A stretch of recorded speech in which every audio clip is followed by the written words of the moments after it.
Hi guys, and so we're back, and this time I'm in my car to finish the review of the Ottocast U2-X, which is a 2-in-1 wireless Android Auto and Apple CarPlay.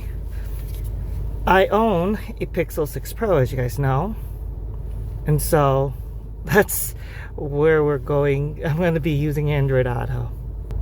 Now, the first thing I found out, by the way, is this thing, Usbc port, is so recessed in that the only thing you really can do with this is to use the cable that came with it. I tried using other cables in my car and it just didn't fit.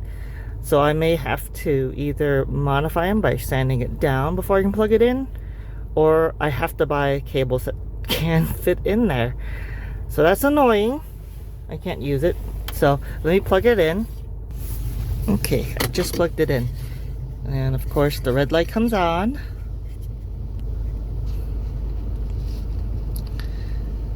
And that just means that it's on. And I'm waiting for it. Oh, here it is.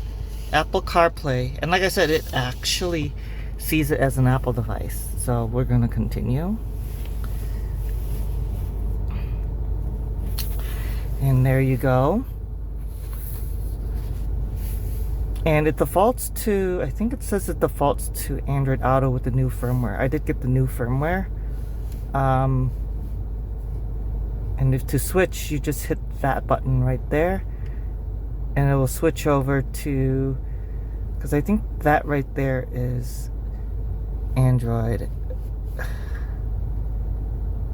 Double tap to switch mode. Oh, I see. This is my first time using it, by the way, so I don't know. Apple CarPlay. Maybe it wasn't ready before. Now it's booting back up.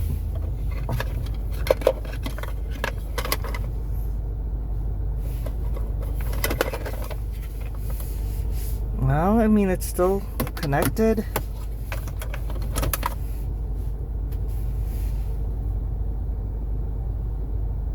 Okay, that's weird. You guys are seeing everything. I'm gonna unplug this and plug it back in. Oh, wait. Let's come back. Let's try it one more time. Maybe it didn't finish booting up. There we go. I think... Oh, I see. If you double tap on it, it switches, I think, and then it goes into one or the other. I think this is the Android Auto one, because that's the symbol for it. I'm going to unlock my phone. So what I'm looking for is in Bluetooth settings, I need to pair a new device. And I am looking for the Auto 7416, which is what it says here. So it's very similar. By the way, I'm filming on a Galaxy Tab S8 Plus, as you guys probably know, because I purchased that and did an unboxing and the first impression. By the way, I'll talk to you guys about this. This is actually pretty nice. Not as nice as like an iPad experience, but it does do what I need to do, and I still got to get used to it. I paired it up, but it's not doing anything. Maybe I'm not in the right mode. I thought that was the right mode. So let me go ahead and switch that back. I think automatically with the new firmware it is supposed to be in an Android mode, but we'll see.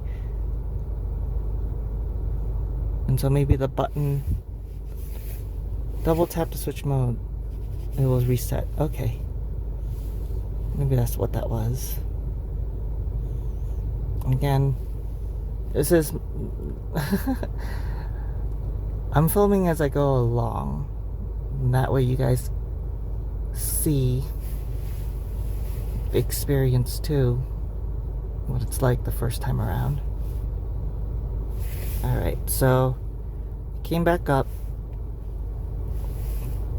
I did pair it once maybe I need to pair it again. And it's supposed to connect and then go to the Android Auto. That's not happening. Problem connecting. Now it says active. And my Wi-Fi is supposed to connect to it now. But it's not.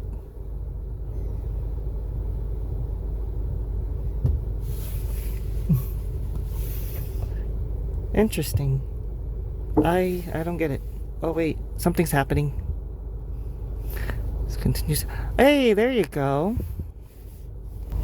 Okay, guys, so I connected the Bluetooth up, make sure it's in Android Auto mode, and it did work. And unfortunately I had to cut out some things because, you know, it showed my map and everything, and I don't want to dox myself. But it is working, map is working, audio is working. And what's nice is the headlights are working too, so you know how like the map goes to night mode versus day mode, and earlier firmware that did not work, it is working. I did test that out, so that was the main thing I wanted to try out. So let's see if it stays connected and it's working. By the way, another thing that I ran into was that I had a VPN set up here. That was a new thing. I don't know if it also affects the Motorola MA1 too. I'm using the new DuckDuckGo web browser on here, which has a VPN that allows them to block tracking on apps. So I turned it off. I had to turn it off to get the wireless to work, otherwise it interferes with Android Auto. So keep that in mind if you also use that feature, or any VPN for that matter. But I want to see if that also affects the Motorola MA1 as well. So maybe it's not an issue specific to the Ottocast.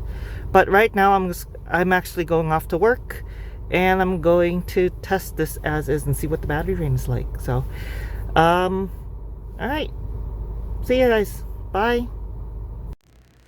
Hey guys, so I actually had some time with the Ottocast a little more, and well, actually I've seen some more issues compared to the Motorola MA1.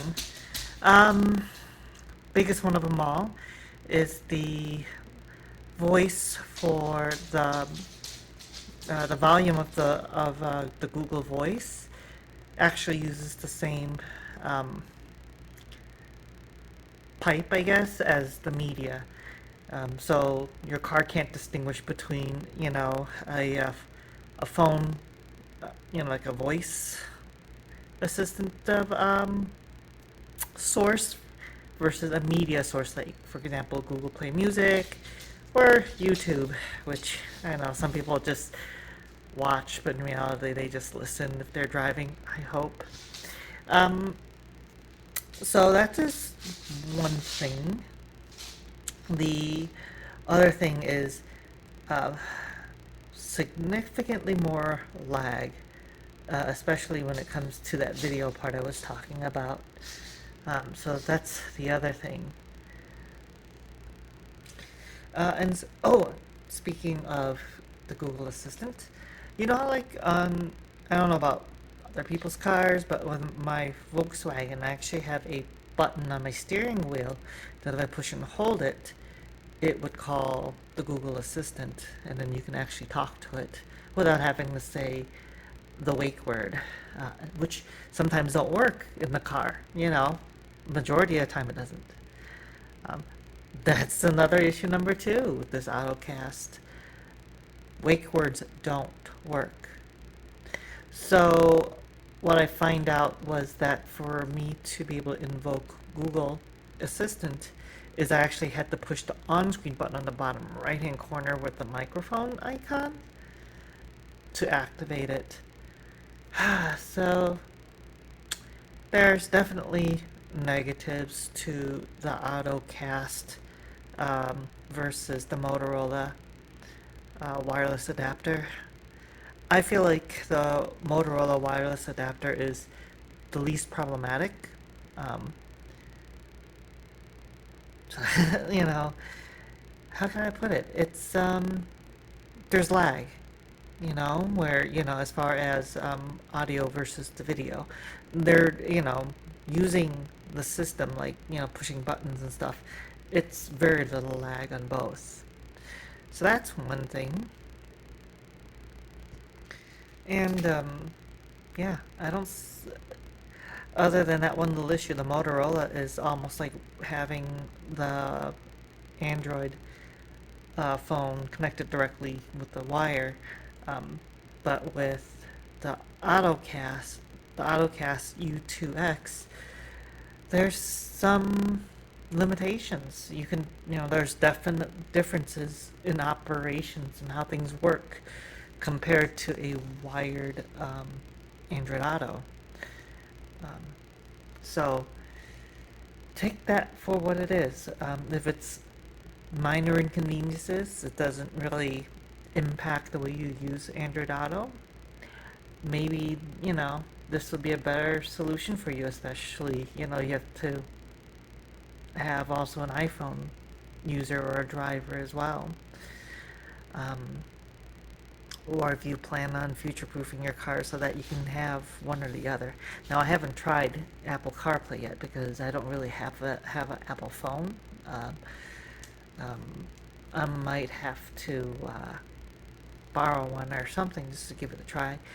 But then I'm relying on someone else to tell me, does this work like, you know, a wired connection, you know, compared to the going through the Ottocast. So, yeah, that's it in a pinch. The price is about the same between the two. It might be a little more once it comes out of Indiegogo, but is it worth it over the Motorola? Well, you're making a compromise for sure if you want the two-in-one functionality.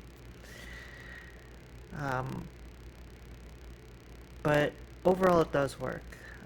In the beginning I had a few random disconnections, but I haven't had any after, you know, after my like second trip, believe it or not. So it takes a little longer to boot.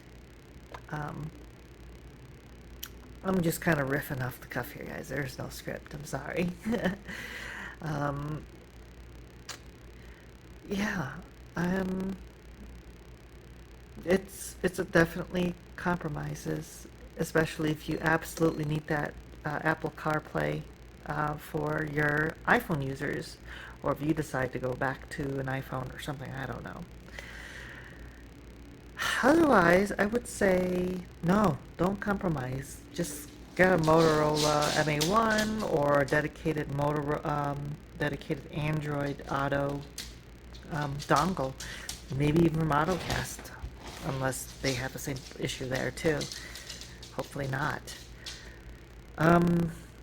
Or if you're I'm wondering if the CarPlay is better because it emulates an iPhone.